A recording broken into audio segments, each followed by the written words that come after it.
Greater Hyderabad రాజకీయాల్లో మళ్లీ హిందుత్వ sentiment కీలకం కానుందా? మజ్లిస్ ఇలాకాలోని భాగ్యలక్ష్మి అమ్మవారు మరోసారి రాజకీయ చర్చలకు కేంద్ర బిందువైందా? ప్రతి రాజకీయ ప్రస్థానాన్ని భాగ్యలక్ష్మి అమ్మవారి దర్శనంతోనే ప్రారంభించే బండి సంజయ్ తాజాగా కరీంనగర్ మేయర్, డిప్యూటీ మేయర్, కార్పొరేటర్లను ఆలయ దర్శనానికి తీసుకువెళ్లారు. ఈ దర్శనం వెనుక ఉన్న మొదలబెంటే భక్తి మాటున హిందుత్వ సెంటిమెంట్ రగిల్చడమా? స్పష్టమైన పరోక్ష రాజకీయ సంకేతమా? గ్రేటర్ హైదరాబాద్ ఎన్నికల శంఖారావం పూరించినట్లు భావించాలా? బండి సంజయ్ తాజా రాజకీయ ఎత్తుగడపై ఎక్స్క్లూసివ్ ఫోకస్ ఇప్పుడు చూద్దాం. పాతబస్తీ అనగానే అందరికీ గుర్తొచ్చేది ఓవైసీ బ్రదర్స్. అవును, పాతబస్తీ మజ్లిస్ అడ్డా, ఎంఐఎంకు రాజకీయ కంచుకోట.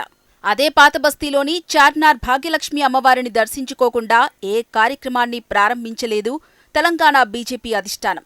ఎన్ని వివాదాలు, ఎన్ని విమర్శలు వచ్చినా బీజేపీ నాయకులు మాత్రం పంతం నెగ్గించుకుంటున్నారనే టాక్ లేకపోలేదు.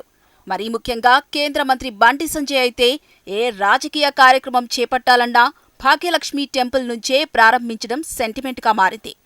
బండి తెలంగాణ బీజేపీ అధ్యక్షుడిగా ఉన్నప్పుడు రాజకీయ ప్రజా సంగ్రామ యాత్రకు భాగ్యలక్ష్మి టెంపుల్ ప్రాంగణం నుంచి శ్రీకారం చుట్టారు. అంతేకాక ఓవైసీ బ్రదర్స్ సొంత అడ్డాలో బహిరంగ సభ నిర్వహించి పెద్ద సంచలనమే సృష్టించారని చెబుతారు రాజకీయ విశ్లేషకులు.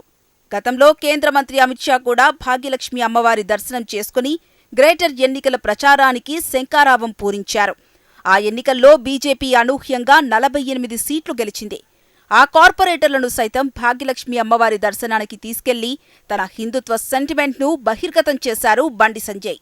ఇటీవల జరిగిన మున్సిపల్ ఎన్నికల్లో తెలంగాణ అంతటా ఫలితాలు ఎలా ఉన్నా కరీంనగర్ కార్పొరేషన్లో మాత్రం కాషాయ జెండా ఎగరవేయడంలో బండి సంజయ్ సక్సెస్ అయ్యారు. ఆయన వ్యూహం కూడా అంతలా పనిచేసింది. ఆ తర్వాత కరీంనగర్ మేయర్, డిప్యూటీ మేయర్తో పాటు కార్పొరేటర్లను మూకుమ్మడిగా భాగ్యలక్ష్మి టెంపుల్కు తీసుకొచ్చి దర్శనం చేయించారు బండి. కరీంనగర్ మేయర్ పీఠాన్ని గెలుచుకోవడం అమ్మవారి ఆశీస్సుల ఫలితమేనన్నారు. అందుకే మొక్కు తీర్చుకునేందుకు భాగ్యలక్ష్మి ఆలయానికి వచ్చామన్నారు.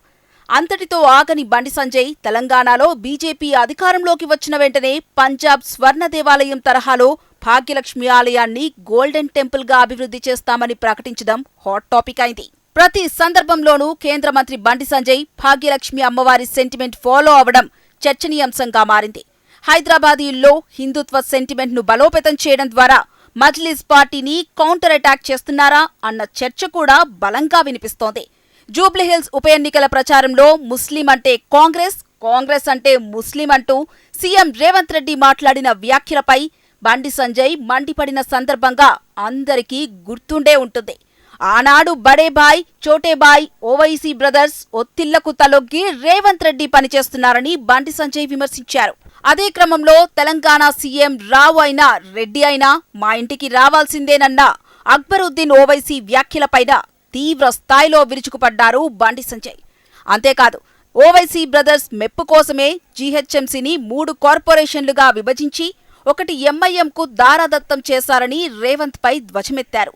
కాంగ్రెస్, ఎంఐఎం అవగాహనతోనే తెలంగాణలో ఆలయాలపై దాడులు జరుగుతున్నాయంటూ వివాదాస్పద కామెంట్స్ చేశారు. సికింద్రాబాద్ ముత్యాలమ్మ గుడి నుంచి బంజారాహిల్స్ పెద్దమ్మ ఆలయం వరకు పలు ఘటనలను ఆయన ప్రస్తావించారు. బాన్సువాడలో ఎంఐఎం నేతలు హిందువులపై రాళ్లదాడి చేసినప్పటికీ అమాయక హిందువులను పోలీసులు అరెస్ట్ చేయడం సిగ్గుచేటంటూ విమర్శించారు. ఈ క్రమంలో రాబోయే గ్రేటర్ ఎన్నికల్లోనూ బీజేపీని గెలిపించడమే లక్ష్యంగా భాగ్యలక్ష్మి ఆలయం సెంటిమెంట్ను మళ్లీ బండి సంజయ్ వాడుకుంటారనడంలో సందేహం లేదు. రేవంత్ సర్కార్ 6 హామీలను ప్రశ్నిస్తూనే జీహెచ్ఎంసీ ఎన్నికల్లో అభివృద్ధి, హిందుత్వమే ఎజెండాగా ప్రజల్లోకి వెళ్తామని బండి చెప్పడం రాజకీయ వర్గాల్లో చర్చనీయాంశంగా మారిపోయింది.